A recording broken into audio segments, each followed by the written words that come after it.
Do I have an emotional attachment with money and need some therapy in order to let go of the purse strings, if that makes sense?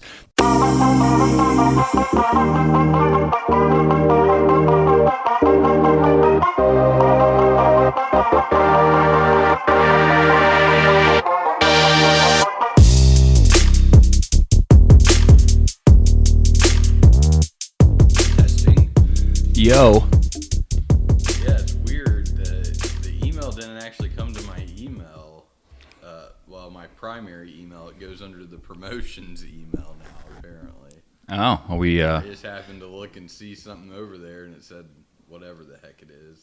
Clean feed. Yeah, buddy. Maybe that's because we're... Promotion. Yeah, maybe because we're doing some promotions here for holiday shopping. For those that haven't listened to that episode, go back and check it out. I am sweating my fucking ass off right now. Oh, my God. I got a bottle of water here, and straight out of the fridge. Just got my hand on it. I don't want any noise in the background, so I turned the AC down and don't have a fan running. But it's been go, fucking go. It's been a hell of a week and weekend. It's still running the AC there? Oh, yeah. I think I turned it down. Well, sometimes we have it at like 72 because of our daughter, but they just left because we're recording, and so I think I put it down to like 67 or something, or it's on its way. God, yeah, I'm committed to never turning the heat on. There you go. It's only down. I think it was 67 in here when I woke up this morning. Yeah, that sounds glorious. It's fucking hot here. Yeah, it is. It's wonderful. I could just stay in bed all day. So, happy about your no longer being a owner of real estate recently? Yeah. Well, I'm still. I think the only thing I got left is canceling my homeowner's policy, which is much fucking harder than you'd think it would be, apparently. Well, the good news is they should retroactively refund unearned premiums to you. Make sure you tell them that. That's probably why they're dragging their feet. No, but if you didn't need the coverage, once you close on it, you could, you don't want to wait a month, obviously, but like even if it took a couple weeks for all that to come to fruition, they'll still backdate it, and they should be refunding you. I thought they could, because, I had to talk to State Farm out here, and I called them, and they're like, well, the policy isn't under us. It's under your old State Farm agent. Mm. And I figured that probably because I went online at first because I was like, dumbass me. It was like, hopefully I could just click a fucking button. No. And cancel this bitch. No. They don't make it that easy. Yeah, so I sent, it said, send an email or whatever, so I clicked that, and I noticed that it said that my email went to the old agent, so I was like, interesting. So then I called the one here, and then they sent an email to the old agent and copied me on it to cancel that and transfer this stupid life insurance policy that my parents took out on me, like, before I was born. Oh, boy. So, yeah, still crickets from them, so I haven't heard a word. I guess that was just Friday that they sent that email. Oh, well, they're not working on the weekend. Yeah, they were probably already closed, the time difference. So, yeah, I think that's left, and then I don't know. I'm assuming that that the mortgage company will just send a check or whatever for what was in the escrow account, but it wasn't that much because we just paid taxes in October, so. Yeah. Well, hey, thanks for the, I woke up to a fresh, crisp, hot hundy in the sports gambling account.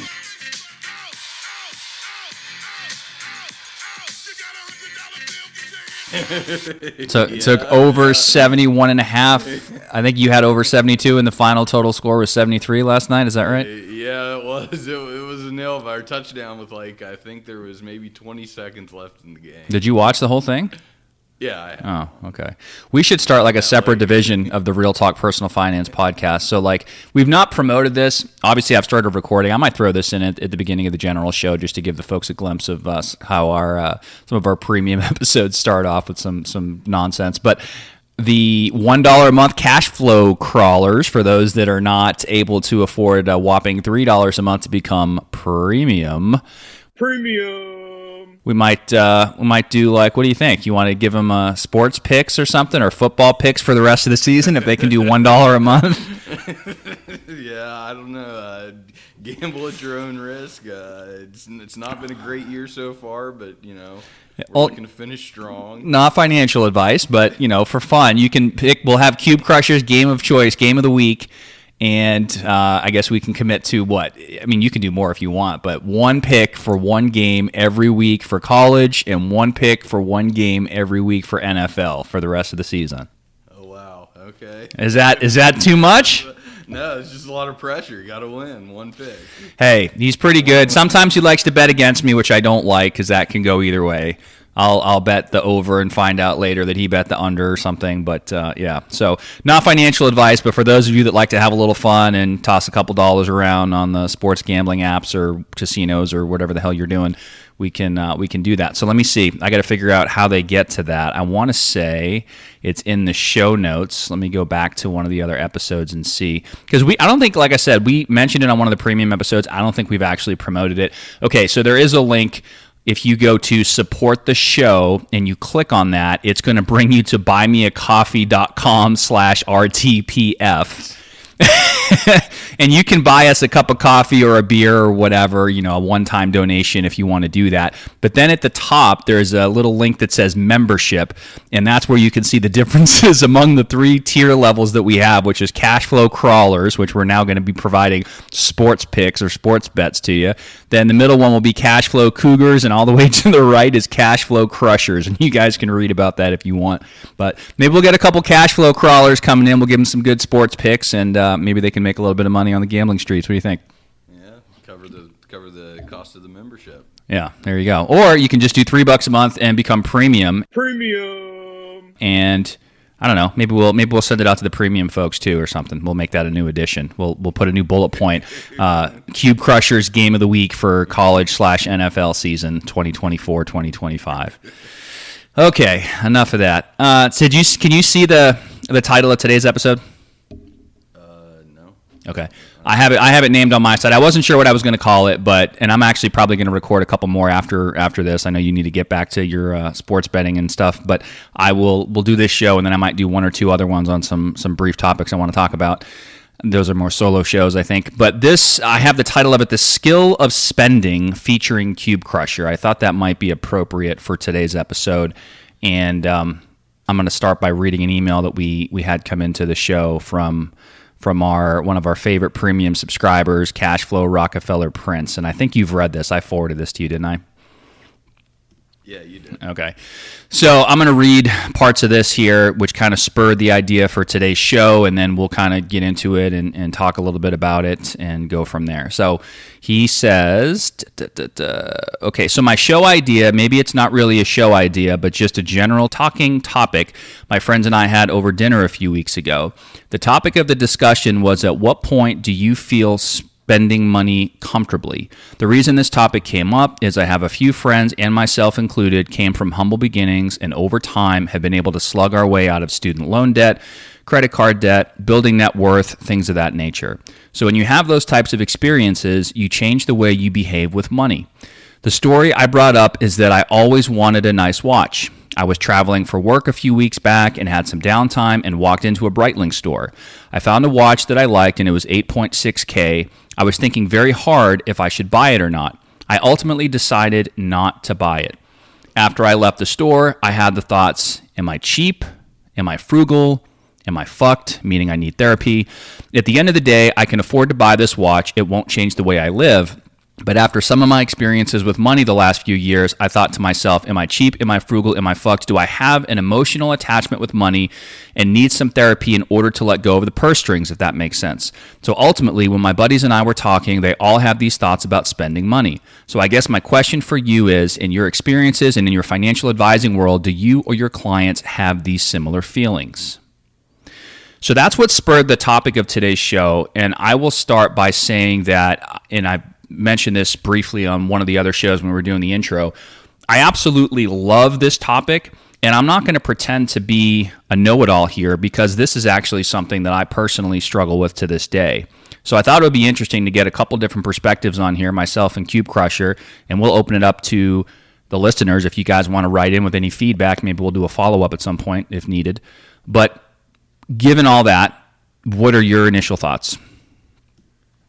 My initial thoughts, I guess, if we want to talk specifically about his situation, which I think says more about me than him is that if I had Elon Musk level fuck you money, I still would never buy a watch that costs that much. Why? Because it does nothing for me. I could care less. I don't wear watches. So I guess that kind of gets to the point of it's different for everyone, and what everybody cares about is different, and what everybody's willing to spend money on is different. People are probably listening to this saying, yeah, he's going to send out gambling picks. I'm not going to waste money on betting on something. Whereas, I'm perfectly fine spending money on betting, but I would never buy a watch. And what do I get out of betting? Well, nothing. If I lose, I can lose money, I guess, spend money and get nothing. I consider it some form of entertainment, obviously, that it makes things more interesting. But really, as far as the spending goes, to me, it is a very personal thing. I'm not one that is big on luxury items. I wouldn't say. I guess probably the most expensive purchase that I have ever made that would be considered a luxury item would be my vehicle, my truck that we've mentioned on here. Yeah. Do I need a truck? No. Do I need a truck that has all the bells and whistles that my truck has? Definitely not. But I got it and I love it. Has it changed my life dramatically? No, but I guess that was kind of a time that I did spending that was probably outside of how I was previously, and it kind of sounds like that's what this decision was for him. Mm-hmm. How do I do something that I wouldn't normally do? And honestly, I don't have any advice, I guess, on why I made that purchase. Sometimes in life, you just got to say fuck it and do something you want to do. So, yeah, I was going to ask you, and maybe you don't have an answer to this, but I'll ask it anyway. What changed where you went from, hey, I wouldn't normally do this, to now I'm doing this? Yeah, I know you said fuck it and you bought it, but was there something that changed? And how did that relate to your kind of from the start with money, like how you were growing up, whether that was middle class or upper middle class or lower middle class or whatever? How did that all factor in? Because I think that a lot of this stems from, like he mentioned in his email, humble beginnings. Yeah, I mean, growing up, obviously, I would say we were a middle class family. It's not like I ever wanted for anything. It's not like my family struggled to put food on the table or anything like that. But it's not like we lived in a mansion or a private gated community on a golf course or something to that effect. It was, grew up in a very small town and not a lot going on, I guess. But, and my parents weren't extremely frugal, I wouldn't say. If I asked for something, would I always get it? No. But I don't know. It's hard to project the way that you grew up and grew up around money onto other people, because every situation is just so different. But we never had luxury vehicles growing up. I wouldn't call them that at all. We had a vehicle to get us to soccer practice or basketball practice or whatever that my parents drove. I don't know. I guess it kind of just got to the point. It's like, you can save, and then it was like, what is the point of all this? Mm-hmm. Why not live life today? You can't take it with you type of deal. And it's easy to say that, but I still struggle with spending, and I think that everybody does. So I wouldn't say that there was like I read a book or something like that and it flipped a switch and said, oh shit, I can afford this truck, so why not get this truck type of deal. It was just more of it's affordable, it's something I want, I plan on keeping it for a long time, so why not get what I want? Yeah, and I think that's a big part of it with a lot of things. So I'm a little bit, and I think, not to self-promote here our show, Real Talk Personal Finance, but, Cashflow Rockefeller Prince has mentioned before, especially being a premium member. Premium! One of the reasons that he likes the podcast, and he talked about an episode that you and I did about the whole housing thing, and how we come from and we have different perspectives and like a friendly, banter and debate, which is good. And I think it helps make the show what the show is. But I think, I didn't come from just my own, I guess, thoughts here. I didn't come from money. We grew up with next to nothing. I grew up in a single family or, a single parent household. Parents split when I was very young. And so we really didn't have anything. And I think, in some ways, there's a book out there I may have mentioned on the podcast before that I would recommend to anybody. It's called Secrets of the Millionaire Mind by T. Harv Eker, E-K-E-R, T. Harv Eker. It's a really good book. And one of the things he talks about in there is your financial blueprint and how you're conditioned, typically as a function of how you're brought up and how you grow up to think about money. And when you look at your external actions and the things that you do or don't do, the things that you buy or don't buy, if you've never really taken the time to think about that before, then it can be very much influenced and shaped by how you were brought up around money and things that were said, things that you heard, maybe things from your parents or family members or friends or whomever. And that just that helps shape the way that you view the world regarding money. And I think for me, that was the case for a long, long time. And it was kind of a, scarcity mindset. And, love my family. But even to this day, I still see in a lot of them this scarcity mindset around money that they've never really been able to break out of. And even if they have the money and even if they have the resources, to be able to do that. And so that book really struck a chord with me.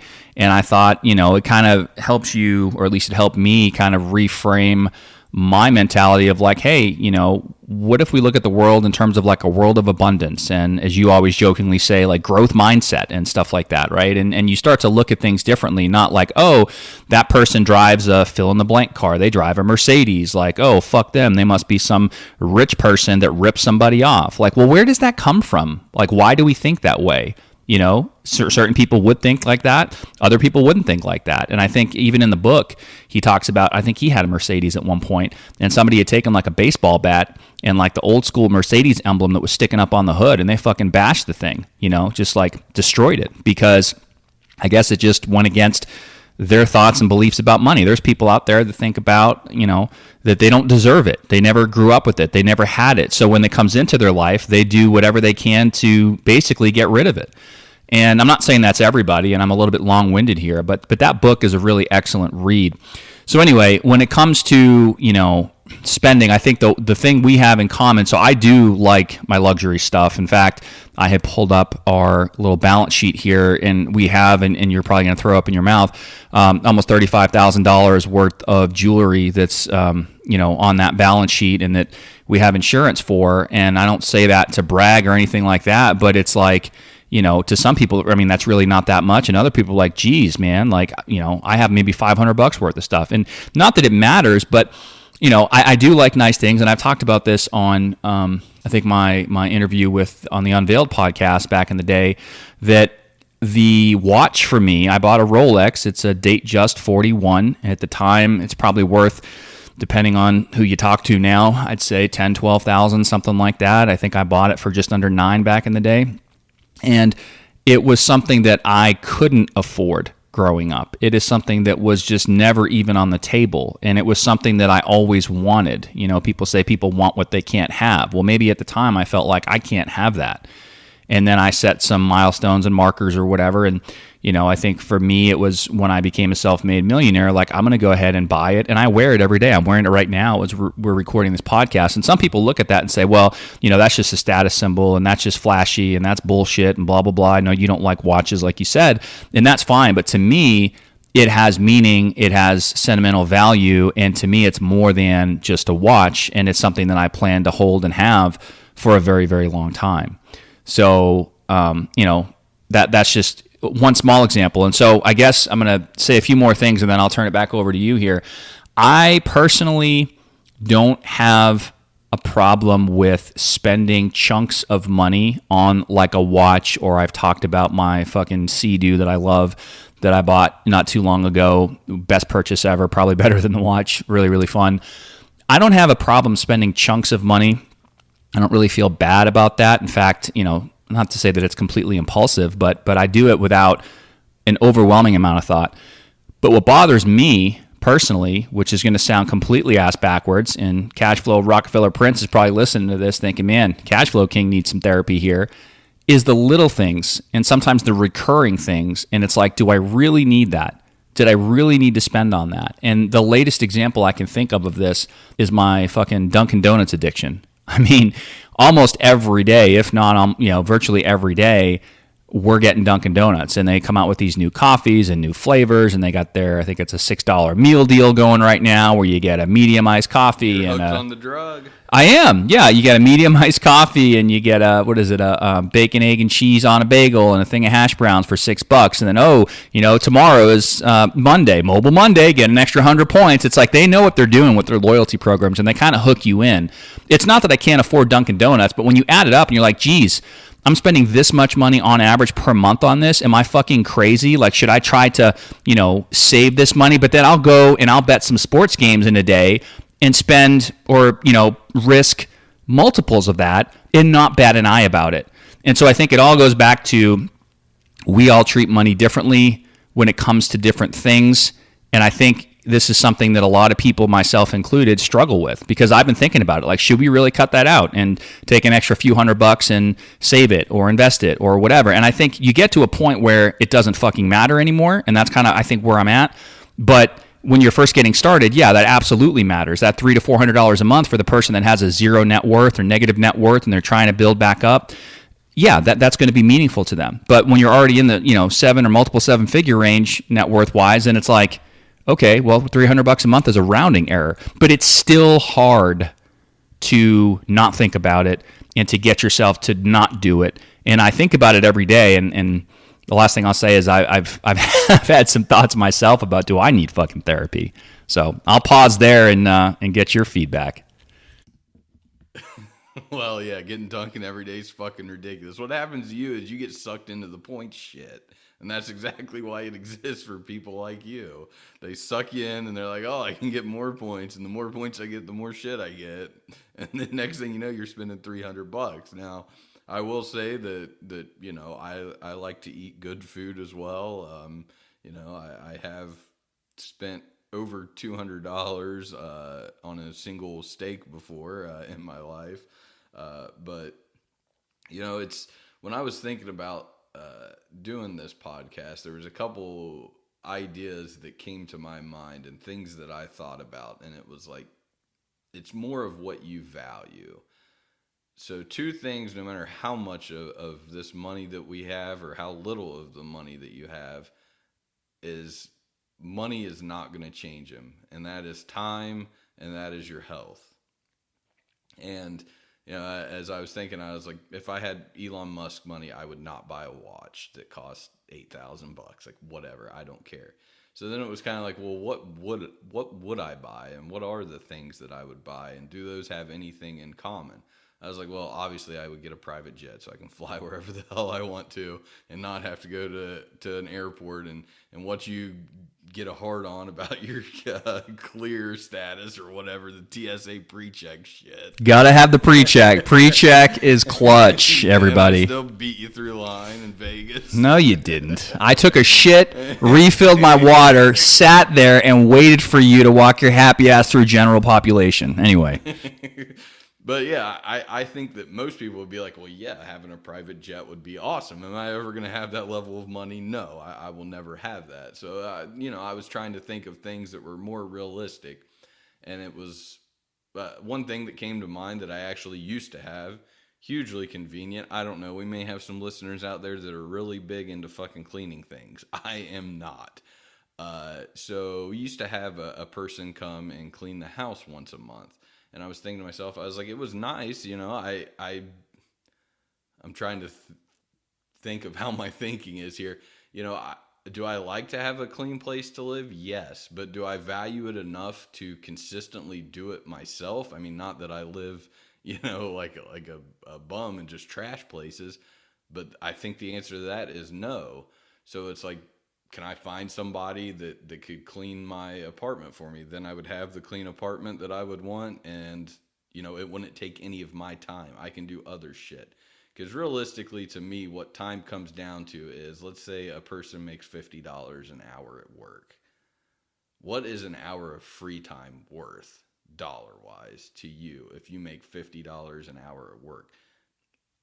I don't know the answer to that. Is it 10x what you get paid at work? Is a free hour worth $500 to you? I don't know. It could be. Or is it worth 2 times? Is it worth $100 to you? And even simple tasks like that is something that I've struggled with as far as spending money. Back when I did have a house, I always mowed the lawn myself. I could have afforded somebody to come and mow the lawn.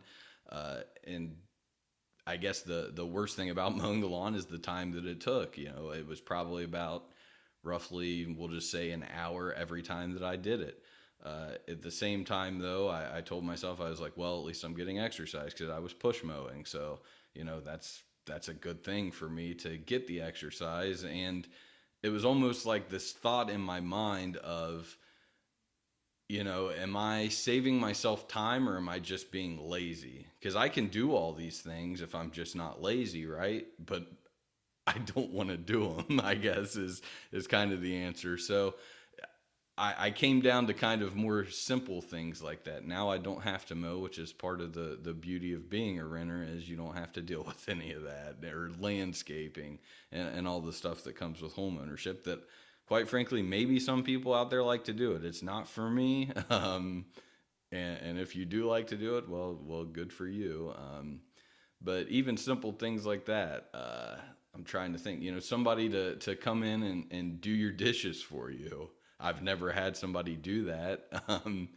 But I'm sure there's people out there that do. They don't like doing the dishes. I don't mind cooking, but I hate doing the dishes. I'm the opposite. Yeah. It absolutely sucks. Yeah, and I think that's something at some point in life, I could be at a point that I can have somebody that comes in and cleans and does the dishes. Are they going to do your dishes every night, though? I mean, realistically. Right, yeah. So it's like, it's hard to do that. I listened to a podcast, and a guy has somebody come into his house weekly just to fold his laundry and put it away because he hates doing that. And I was like, you know what? I hate doing that too. I don't mind doing laundry. Laundry's pretty easy to do. You throw the shit in, it dings, you throw it in the dryer, and then you're done. But, the whole taking the time to fold it and put it away, is it nice when I actually do that? And I'm like, oh, I know where all of my clothes are, so it's easier to get ready in the morning, and I'm not, sifting through piles of clothes that are clean, yes, but they're not folded and put away. So it's... Yeah, I mean, it's a long-winded way of saying it's a mindset of what a person values. And to me, time is one thing. Money can't buy you necessarily more time on Earth, but it can buy you, I would say, more time to do the things that you actually want to do. Freedom. It buys you freedom. Money is a tool that can be used to free up your time. I get the laundry thing. I'm the same way. Put it in the washer, put it in the dryer, and then it goes, when I have the next load, it goes on top of the dryer. And I don't do laundry a ton. My wife does a lot of that, and that's great. And back in the day, I used to fold my own, and I hated it. There were days I'd live out of the dryer. You just put your shit in the dryer, and it's dry, and it's like, okay, well, whatever. I'll just open the dryer door tomorrow and pull some fucking boxers out and figure it out. So yeah, I mean, it just depends. But I think in this case with, cash flow Rockefeller Prince here, going back to the watch, I know we like, I don't know that it's as much about the day-to-day stuff as it is like the big ticket item. And I think it really depends. So I guess the example I think about, and I've been thinking about this a lot, and it's fucking game time here in the next week or so. I'm going to have to make a decision. So we don't really watch TV other than when they made the whole sports gambling thing legal. Then, I like to gamble. So that changed quite a bit. We also have a little one now, and so we spend a lot more time at home. We've had the same 55-inch TV. I've had the same one for probably 10 plus years. And given where it is in the house, on the wall that it's on, it's fine, but it's a little on the smaller side. And everybody always jokes with us about, oh, your TV's fucking tiny, blah, blah, blah, get a bigger TV. And it's like, I don't give a shit. I don't watch TV. Well, I've been looking and been, researching a little bit about the OLEDs and the QNEDs and all this bullshit. And I found one or two that I really do like. And we're coming into Black Friday. A lot of places, retailers are already having deals on Black Friday stuff. And I'm debating whether or not I want to spend the money to buy it. And I think the one that I've been looking at on sale is like $2,200. Now, is $2,200 going to change my life? No, it's not. However, I don't know. I can't get myself, or I haven't been able to yet, to do it. And part of it is, the lazy factor. Hey, the other TV works fine. It's already on the wall. I don't have to worry about doing anything. I don't have to go pick it up or, set up a new one when it comes in and gets delivered. Blah, blah, blah. If the TV we have now stopped working today, in a heartbeat, without thinking, I would go out and buy whatever I wanted, in this case, the $2,200 TV.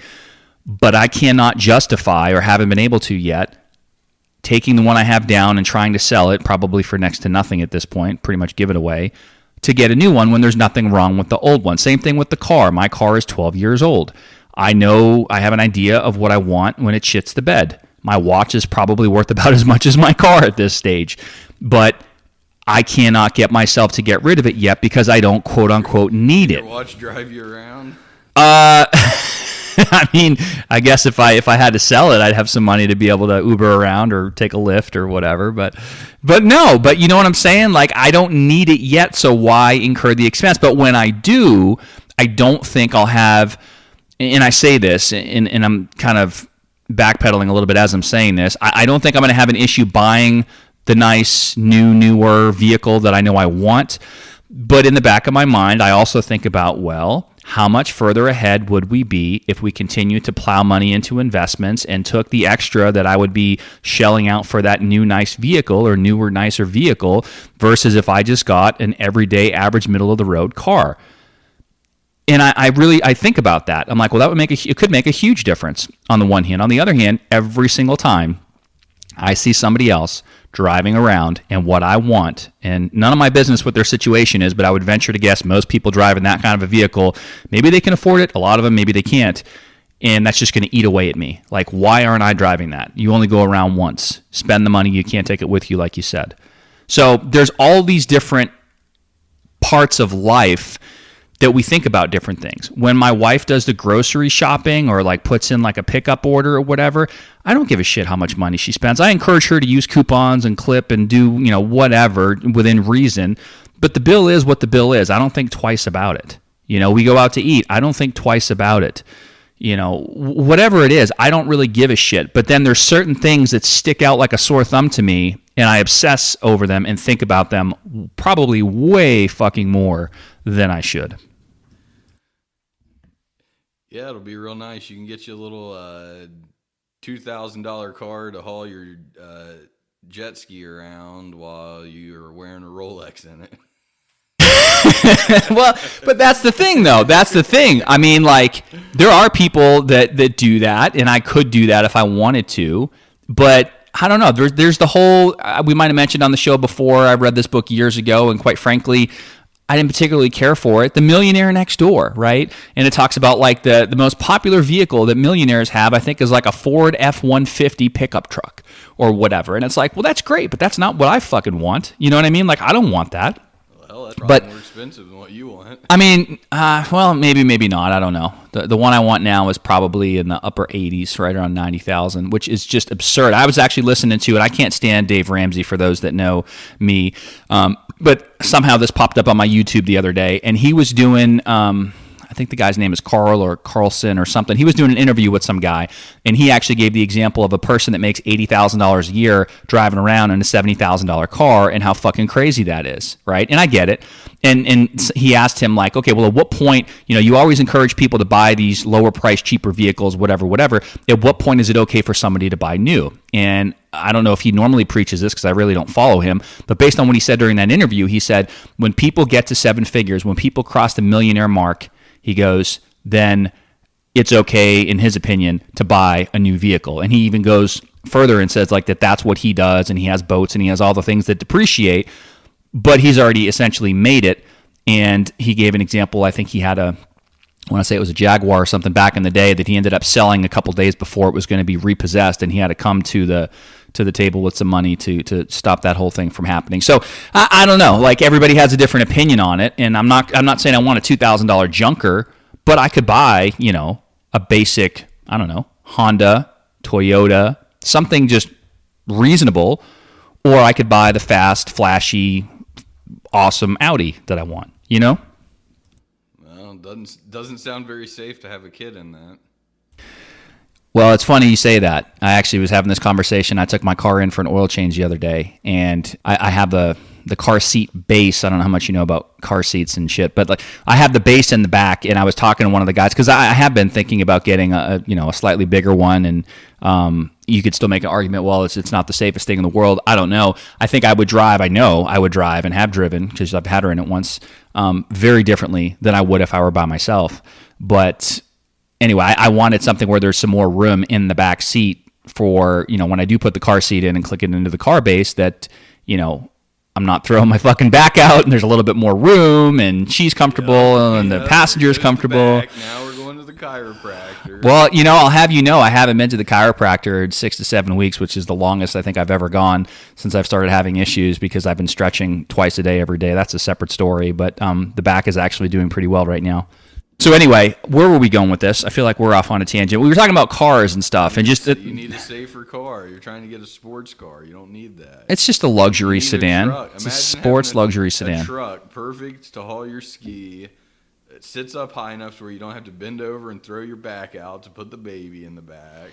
It just makes too much sense. Well, speaking about health that you mentioned earlier, I'm actually thinking about possibly getting a personal trainer for 2025. So we'll see, spending money on that. And I'm a big believer in anyone that's ever listened to my shows where I talk about HSAs and how everyone thinks differently about them. And I'm a big believer in utilizing them when you incur those expenses instead of stockpiling it for later and all that kind of shit. It all goes back to health. I am not afraid to spend money on health and health-related stuff. Got a massage yesterday. That was awesome.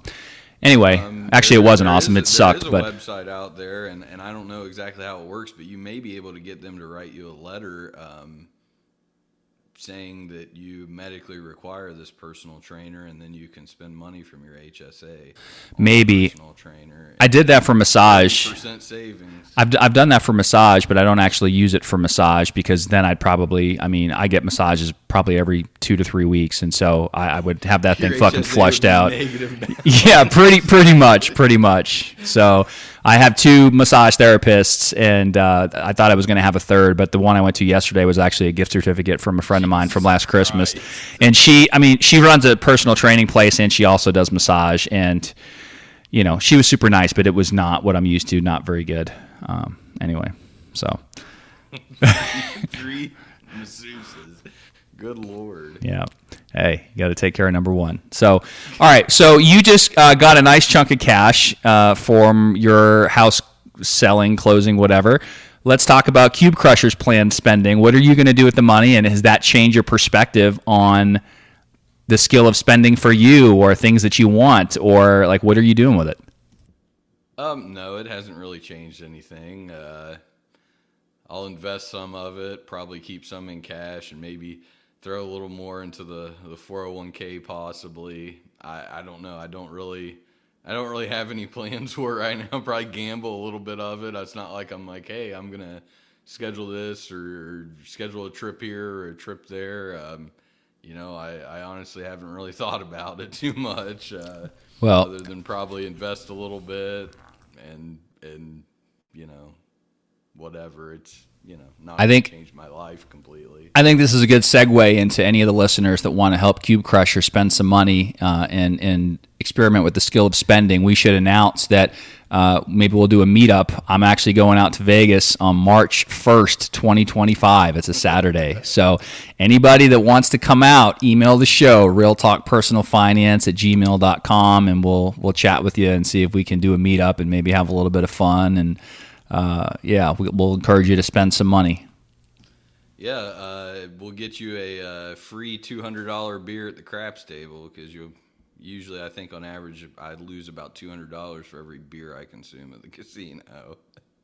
Well, it's actually probably cheaper than buying them there directly. Yeah, it might be. So, yeah. Well, that should be fun. I'm looking forward to the trip. All right. So, do we have anything else we want to talk about with the skill of spending? I mean, my thing is, and I think going back to what you said, you spend money on things that you value. It's easy for all of us to compartmentalize things in different ways. And as difficult as it is, you just have to make decisions based on the information you have at the time that you have it, and it's not always going to be easy. Like, I pretty much front-loaded retirement, so I'm not worried about my 59 and a half or 60 plus self. Like, that's already taken care of. But I do worry about the next couple of decades between now and then, right? So, not that I worry about it, but that's really where, okay, some money is going to get spent, and that's not necessarily taken care of just yet.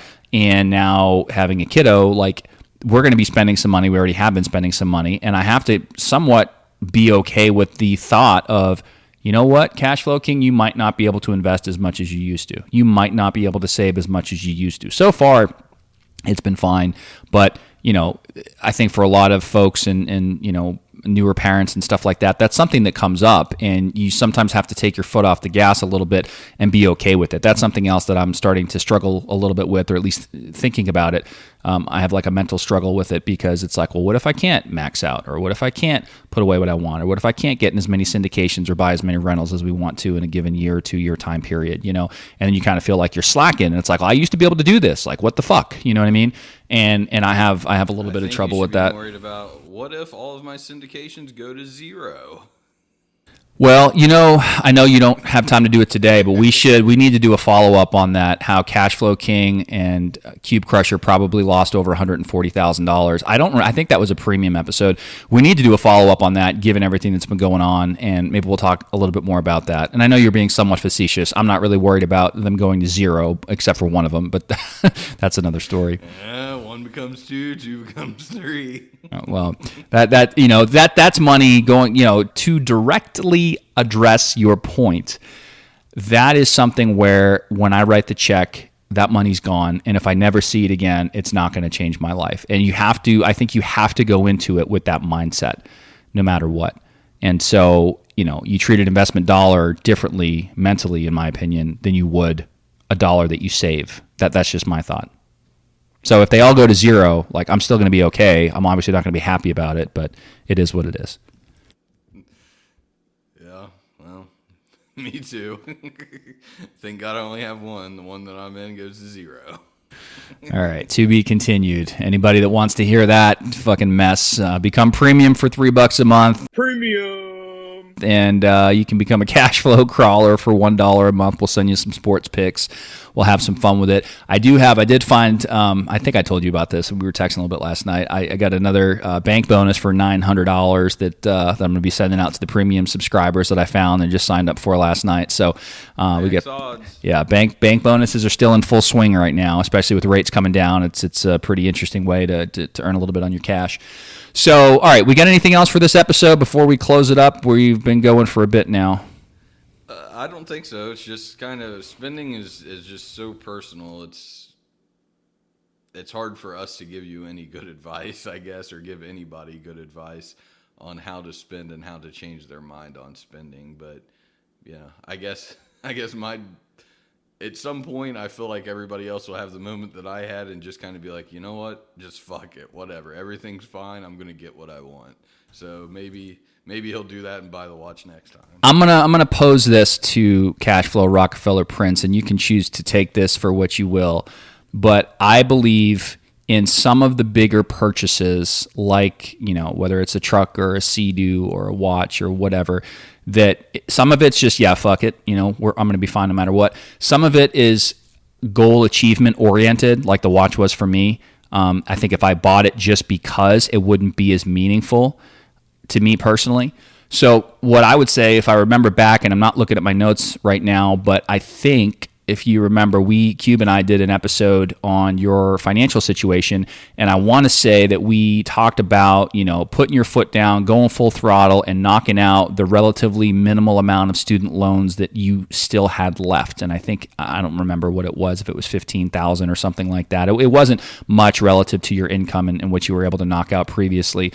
So I would say, you know, your goal, if it were me or something that I would be thinking about, if I put myself in your shoes, I might say, you know what, I've come from humble beginnings, like you said. I've come a long way. I've done a lot of things financially to get myself in a better place.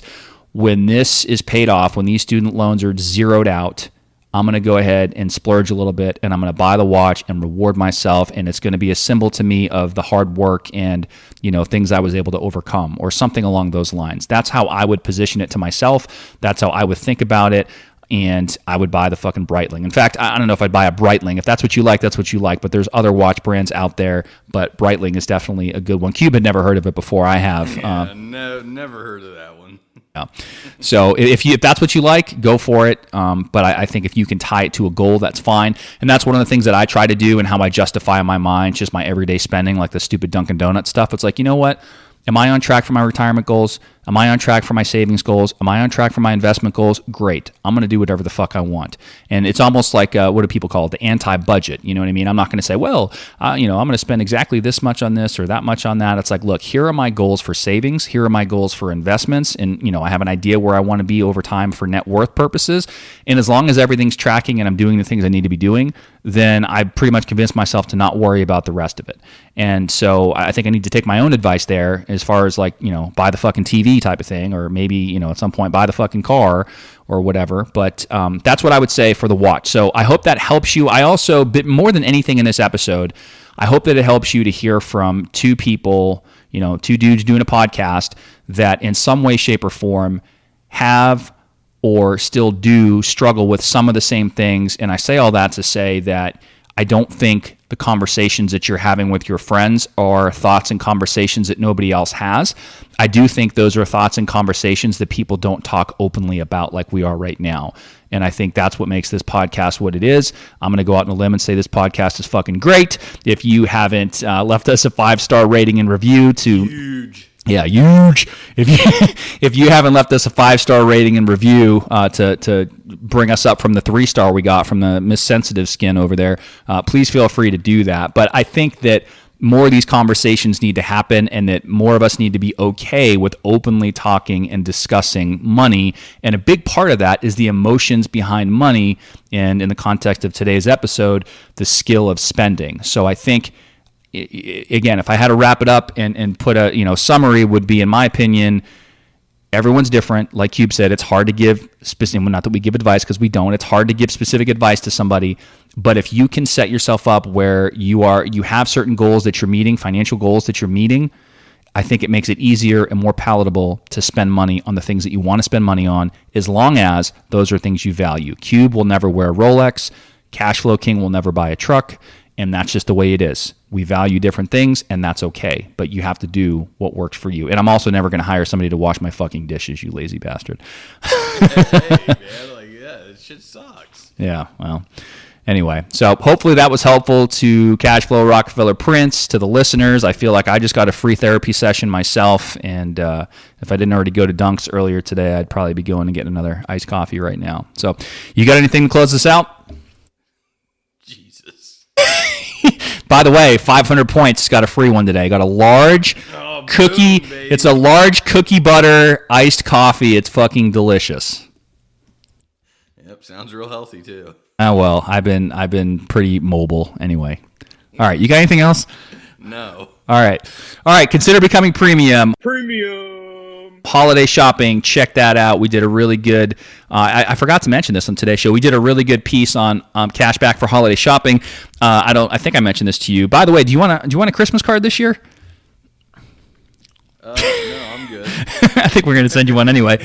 So I have it's 25% cash back today, which is Sunday, November 17th. 25% cash back on Shutterfly, and then I have 5 promo codes. I know I probably can't use them all, but there's a bunch of different promo codes that I have that I'm going to use and just stack things on top of each other. And we're going to start doing our annual Christmas cards. And for those that don't celebrate Christmas, maybe I'm offending you. I don't mean to. Holidays, whatever. Some people get pissed when you say Happy Holidays. Some people get pissed when you say Merry Christmas. Whatever. But anyway, so check out that episode about cash back on your holiday shopping. There's a link in the description for that. If you guys want to sign up, get yourself $30, get yourself some big ass cash back. And also a couple other ones here real quick. Shameless plug for PetSmart. Anybody that has pets, including UCube. I don't know if you have PetSmart out there, but 25% cash back on PetSmart on the 19th, which is Tuesday, November 19th. You might need to send me a reminder on that. I wonder if it works. I didn't realize this exists, but PetSmart has hotels out here. Yeah, and yeah. They have to utilize that over Christmas. There are some exclusions, so make sure you read those. I got really mad. I got really mad. It was 20% cash back one time, and I bought a grooming package for one of our dogs. And the first time I did it, I got my 20% cash back, and I was like, this is great. The second time I did it for our other dog, it didn't work, and I fucking bitched back and forth with customer service, and finally they were like, listen, it's excluded, read the exclusions. By the way, here's a sympathy 3% cash back anyway. Thanks for being part of our little community or whatever. So anyway, that's 25% cash back on PetSmart on the 19th, and then anyone that's looking for, and I was actually looking at an LG TV. I was thinking about getting it from Costco, but LG is having a 20% cash back on November 20th. So what's that, Wednesday? They're doing like a 10-day monster cash back basically from one different retailer every day. And so far they've been like 20 to 25% cash back. I forget what yesterday's was. Today, Shutterfly. Yeah. Oh, yesterday was Skechers, I think, if you like Skechers. Too late, but so there's always something cool going on with it. So if you haven't listened to that episode, go back and check it out. Click the link, get yourself $30, get yourself some jumbo cash back. It's free. It's awesome. I use it and I love it. I just got my payment from them actually for this quarter. I think it was just under $300, so $295 and change from shit that I'm buying anyway that I'm getting cash back on. So I will send you a reminder, and I'll send you a referral link if you're already signed up though, aren't you? Yeah. Oh, create a new account. All right. Let's see. All right, I think that's all I have. We're pretty long-winded here. I know football's about to start in 2 minutes, so thanks for taking the time. We will see everybody in the next episode. Check the mic and make sure it sound right, boys.